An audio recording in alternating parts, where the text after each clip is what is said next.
आज हम marketing management के अंदर मार्केटिंग एनवायरनमेंट के टॉपिक को डिस्कस करेंगे। सबसे पहले हम देखेंगे कि इस टॉपिक में हम कौन कौन से टॉपिक कवर करने वाले हैं। तो मार्केटिंग एनवायरनमेंट के अंदर हम इसका कॉन्सेप्ट पढ़ेंगे और इसके कंपोनेंट्स या फिर हम कह सकते हैं टाइप्स ऑफ मार्केटिंग एनवायरनमेंट पढ़ेंगे। सबसे पहले हम जानेंगे कि मार्केटिंग एनवायरनमेंट क्या होता है। मार्केटिंग एनवायरनमेंट बेसिकली वो फैक्टर्स होते हैं जो मार्केटिंग को इफ़ेक्ट करते हैं। मार्केटिंग यानी कि विपणन, एनवायरनमेंट यानी कि पर्यावरण, यानी कि पर्यावरण के वो तत्व जो विपणन को प्रभावित करते हैं वही मार्केटिंग एनवायरनमेंट के अंतर्गत कवर किए जाते हैं। यहाँ पर फिलिप कॉटलर की डेफिनेशन को हम समझेंगे।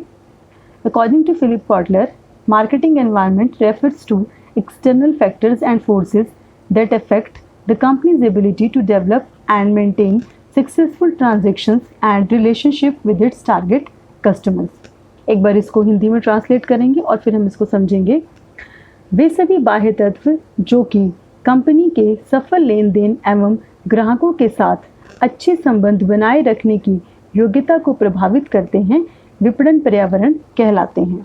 यानी कि वो सभी फैक्टर जो किसी भी कंपनी को इफ़ेक्ट करते हैं प्रोडक्ट डिज़ाइनिंग में, कस्टमर्स आइडेंटिफिकेशन में, वो सभी मार्केटिंग एनवायरनमेंट में कंसीडर किए जाते हैं। तो अब हम यहाँ पर इस बात को अच्छे से समझ पाए हैं कि मार्केटिंग एनवायरनमेंट का मतलब क्या होता है। अब आप यहाँ पर देखेंगे कि एक इमेज दिखाई हुई है जिसमें लिखा हुआ है markets always change faster than marketing. ये स्टेटमेंट भी फिलिप कॉटलर ने दी है और इस स्टेटमेंट से हमें ये समझ आता है कि मार्केटिंग एनवायरनमेंट की ज़रूरत को समझने की ज़रूरत क्यों है, इसको पढ़ने की ज़रूरत क्यों है, क्योंकि जो बाज़ार है वो मार्केटिंग से कहीं ज़्यादा दर से बदल रहे हैं।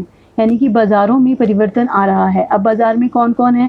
बाज़ार में कस्टमर हैं, कस्टमर से रिलेटेड सारे एस्पेक्ट्स को स्टडी करना होता है। तो क्योंकि मार्केट बहुत ही ज़्यादा जल्दी बदल रही है, इसलिए मार्केटिंग एनवायरनमेंट को पढ़ना और समझना ज़रूरी है। नेक्स्ट आते हैं components of marketing environment.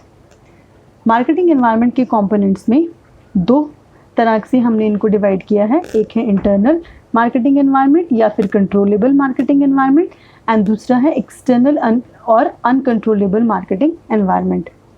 Internal marketing environment के अंदर मार्केटिंग मिक्स आता है जिसको हम 4Ps कहते हैं: product, price, place and promotion.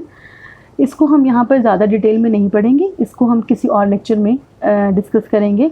अभी हम एक्सटर्नल और अनकंट्रोलेबल मार्केटिंग एनवायरनमेंट को डिस्कस करेंगे जो कि आगे फर्दर दो पार्ट्स में डिवाइडेड है, micro marketing environment and macro marketing environment. अब हम वन बाय वन इन दोनों को डिटेल में पढ़ेंगे। सबसे पहले आता है माइक्रो मार्केटिंग एनवायरनमेंट।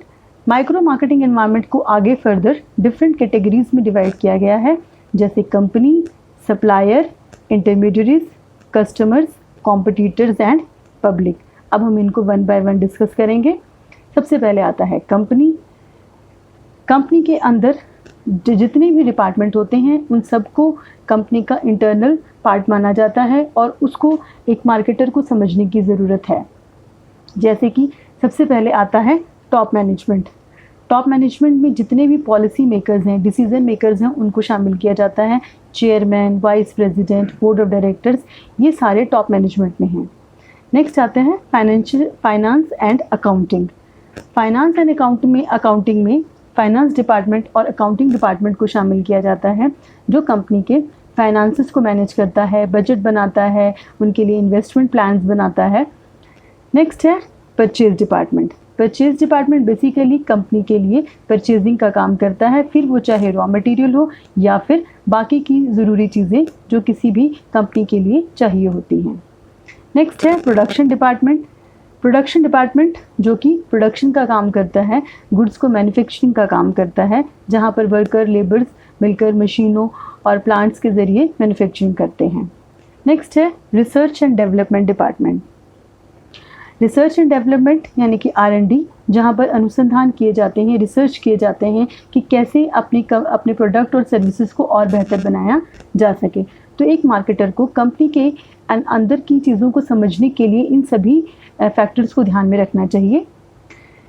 नेक्स्ट है सप्लायर्स। सप्लायर्स अभी हमने बात करी कि सप्लायर्स वो होते हैं जो कि कंपनी को रॉ मटेरियल सप्लाई कराते हैं।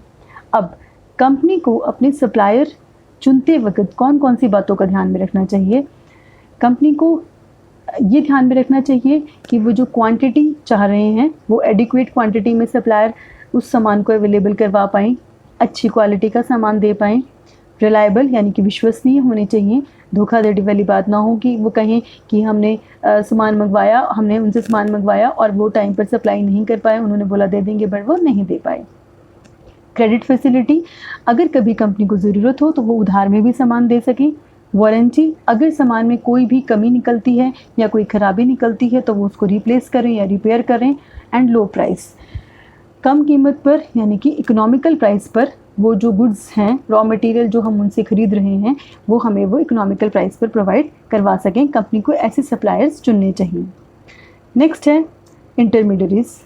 इंटरमीडियरीज़ होते हैं जो कंपनी और ग्राहकों के बीच में एक चेन का काम करते हैं, जिसमें सबसे पहले आते हैं रीसेलर्स।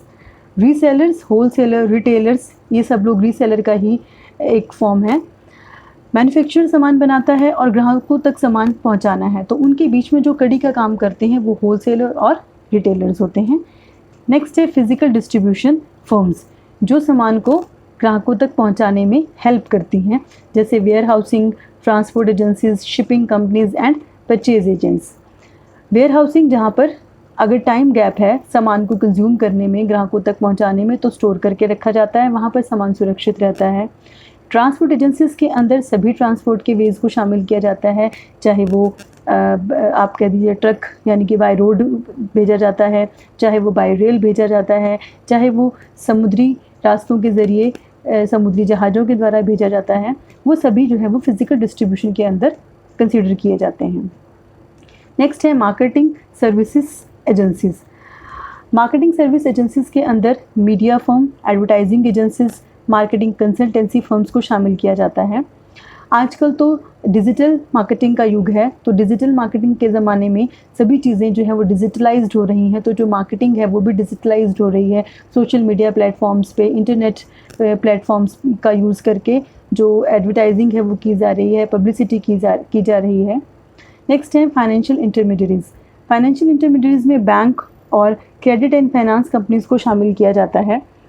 ये वो लोग होते हैं जो कंपनी को फाइनेंस प्रोवाइड करवाते हैं ज़रूरत के समय पर। जब कंपनी को पैसों की ज़रूरत होती है, कैपिटल की ज़रूरत होती है, तो ये उनको प्रोवाइड करवाते हैं। तो ये वो लोग हैं जो कंज्यूमर और मैन्युफैक्चरर के बीच में कड़ी का काम करते हैं। नेक्स्ट है कस्टमर। कस्टमर कितने तरह के होते हैं हम इसमें देखेंगे। सबसे पहले आते हैं अल्टीमेट कस्टमर। अल्टीमेट कस्टमर वो जो कि वस्तुओं और सेवाओं को अपने इस्तेमाल करने के लिए खरीदते हैं। नेक्स्ट आते हैं इंडस्ट्रियल कस्टमर, औद्योगिक ग्राहक। औद्योगिक ग्राहक वो होते हैं जिसमें बड़े जो है वो बिज़नेस हाउसेस या जितने भी आपके बिज़नेस फर्म्स हैं उनको इंक्लूड किया जाता है, जो सामान खरीदते हैं परंतु यूज़ करने के अपने खुद यूज़ करने के लिए नहीं, प्रोसेस करने के लिए वो उसकी प्रोसेसिंग करके और उससे फिनिश गुड्स बनाकर उसको ग्राहकों तक पहुंचाते हैं। फिर आता है रीसेलर कस्टमर, जो सामान खरीदते हैं परंतु खुद यूज़ नहीं करते, वो आगे किसी और को बेचने के लिए खरीदते हैं। नेक्स्ट आते हैं गवर्नमेंट कस्टमर, यानी कि सरकार। सरकार भी सामान खरीदती है सरकारी डिपार्टमेंट्स में यूज़ करने के लिए या फिर लोगों को डिस्ट्रीब्यूट करने के लिए। और लास्ट में है फॉरेन कस्टमर, यानी कि विदेशी ग्राहक। नेक्स्ट है कॉम्पिटिटर्स। कंपनी को अपने कॉम्पिटिटर्स का सामना करने के लिए, कंपटीशन को अच्छे से फेस करने के लिए कुछ रणनीति बनानी पड़ती है। तो एक कंपनी को अपनी स्ट्रैटेजिक प्लानिंग करने के लिए कुछ चीज़ें ध्यान में रखनी चाहिए, कुछ चीज़ों का उसको अपना इंटरनल इवैल्यूएशन करना चाहिए, जैसे कंपनी की स्ट्रेंथ क्या है, उसकी वीकनेस क्या है, उसके पास किस तरह का इंफ्रास्ट्रक्चर है, उसका मार्केटिंग मिक्स कैसा है, उसके फ्यूचर प्लान्स क्या होंगे। इन सभी चीज़ों को ध्यान में रखते हुए अगर वो पॉलिसी बनाएगी तो अपने कॉम्पिटिटर्स का सामना वो अच्छे से कर पाएगी। नेक्स्ट आता है पब्लिक। पब्लिक कितने तरह की है? पब्लिक हमारे पास 5 तरह की यहाँ पर मेंशन की हुई है। सबसे पहले आते हैं फाइनेंशियल पब्लिक, यानी कि वो जो कि फाइनेंस से डील करते हैं। बैंक्स हो गए, फाइनेंशियल इंस्टीट्यूशंस हो गई। जो पब्लिक होती है इसका कंपनी में कहीं ना कहीं इंटरेस्ट होता है। डायरेक्टली और इनडायरेक्टली। बैंक्स का कंपनी में इंटरेस्ट किस तरह से होता है, क्योंकि कंपनी ने बैंक से लोन लिया होता है, तो बैंक और फाइनेंशियल इंस्टीट्यूशन इस बात के लिए कंसर्न होते हैं कि उनको उनकी टाइमली पेमेंट मिलेगी या नहीं मिलेगी। कंपनी अगर अच्छा अर्न करेगी तो उनको उनकी रीपेमेंट जो है वो टाइम पर मिल जाएगी। मीडिया पब्लिक यानी कि जो जनरल मीडिया है, न्यूज़पेपर, मैगजीन्स, ब्लॉग्स, इंटरनेट, जितने भी मीडिया पर्सनस हैं उनको हम मीडिया पब्लिक में शामिल करते हैं। गवर्नमेंट पब्लिक में लॉयर एंड मिनिस्टर्स आते हैं, जो कि इस बात का ध्यान रखते हैं कि कंपनीज और मैन्युफैक्चरर या बिजनेस ऑर्गेनाइजेशन कोई भी ऐसा काम ना करें जो समाज के हित में ना हो। लोकल पब्लिक में जो आसपास रहने वाले लोग हैं या जो वहाँ के लोकल कम्युनिटी के लोग हैं उनको शामिल किया जाता है। जनरल पब्लिक में ओवरऑल पब्लिक इमेज की कंपनी की कैसी है। तो पब्लिक का मतलब यहाँ पर उन लोगों से है जिनका डायरेक्टली और इनडायरेक्टली कंपनी से कोई ना कोई जो है वो इंटरेस्ट होता है।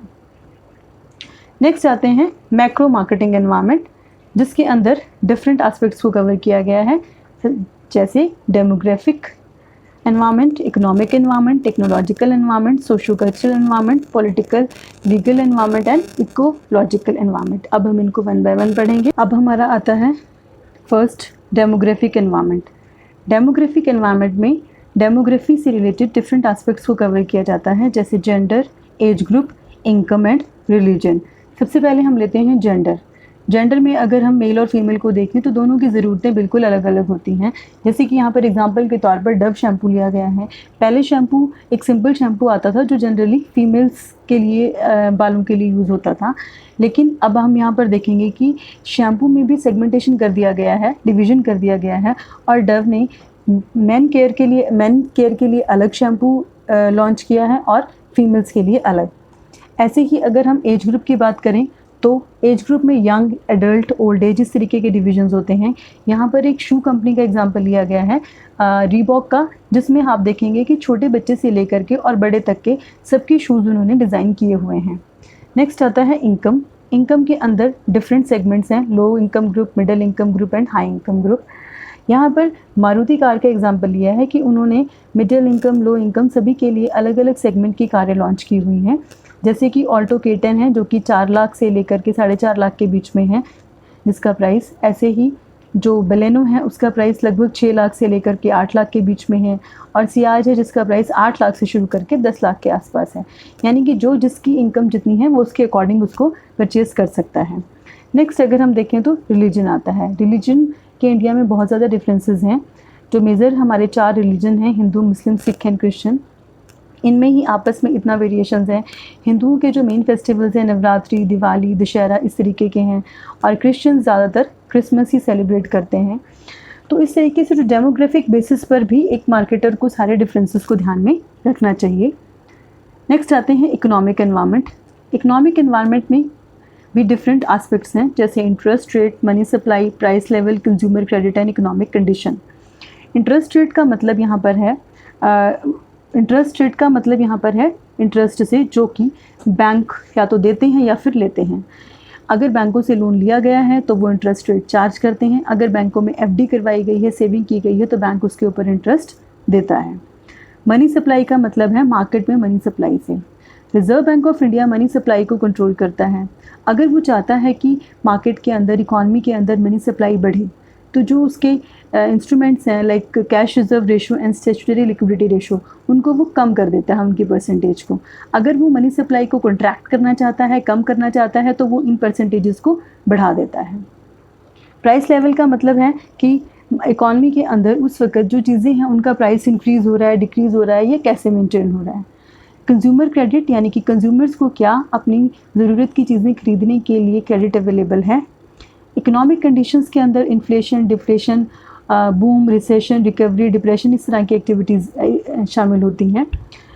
इन्फ्लेशन में हम सभी जानते हैं कि चीज़ों के प्राइस बढ़ रहे होते हैं, कंज्यूमर की परचेजिंग पावर कम होती है।